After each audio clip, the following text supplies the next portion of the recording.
the day, there has got to be a trade understanding with the United States.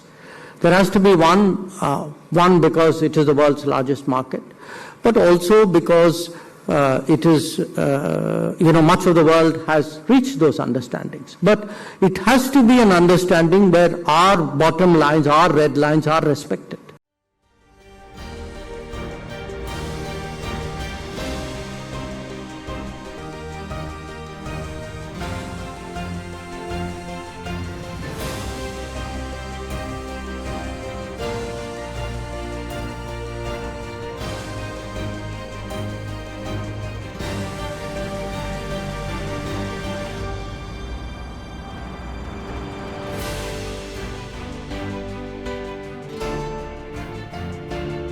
The question you asked is very difficult to answer because it is hypothetical.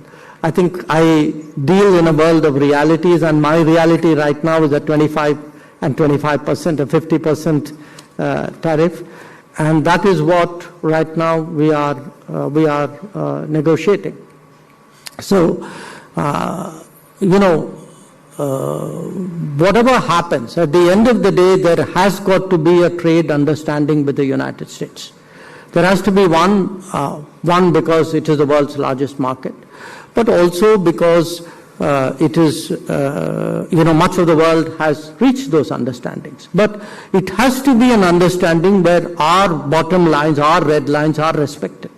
In any agreement, there are things you can negotiate and there are things you can't.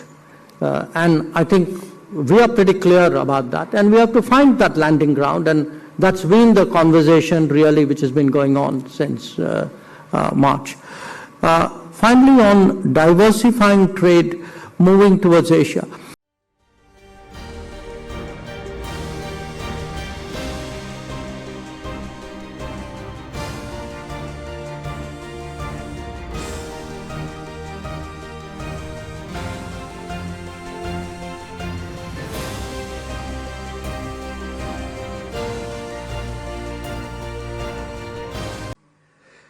On the India-US issues, look, we have today issues with the United States. A big part of it is the fact that we have not arrived at a landing ground for our trade discussions. And the inability so far to reach there has led to a certain tariff being levied on India. In addition, there is a second tariff, which we have said, we publicly said we regard it as very unfair, which has picked on us for sourcing energy from Russia, when of course there are other countries who have done so, including countries who right now have a far more antagonistic relationship with Russia than we do. So I don't want, I'm not minimizing the issues, but I don't think we should take it to a point as though this is going to percolate to every dimension of the relationship and there is something very fundamental at stake there. I think we need to see this in proportion. There are problems, there are issues. Nobody is in denial of it. Those issues need to be negotiated and discussed and resolved, which is exactly what we are trying to do. But I would really sort of hesitate to read very much more into it than the issues themselves. I think I also want to say a large part of the relationship is actually continuing either as business as usual or in fact in some cases even doing more than it was doing before.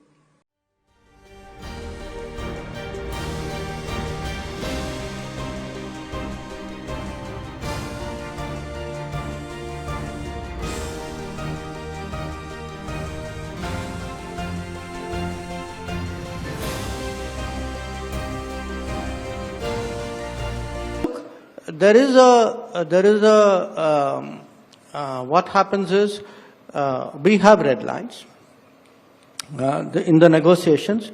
We have to be clear as to red lines by definition are lines to be maintained and defended. Keeping that in mind, see what we get. And frankly, where we are concerned, The red lines are primarily the interests of our farmers and to some extent of our small producers. So when people pronounce that we have succeeded or failed or, where are you? The bottom line is, my counter question is, we as a government are committed to defend the interests of our farmers and our small producers. We are very determined on that. That's not something which we can compromise on. So anybody who thinks that, who criticizes what we are doing, my counter question is, are you therefore willing to compromise on those interests? Because I'm not.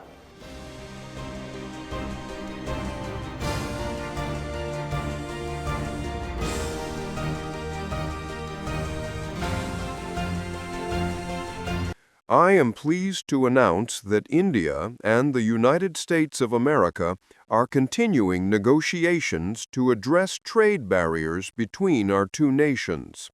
I look forward to speaking with my very good friend, Prime Minister Modi. I feel certain that there will be no difficulty in coming to a successful conclusion for both of our great countries.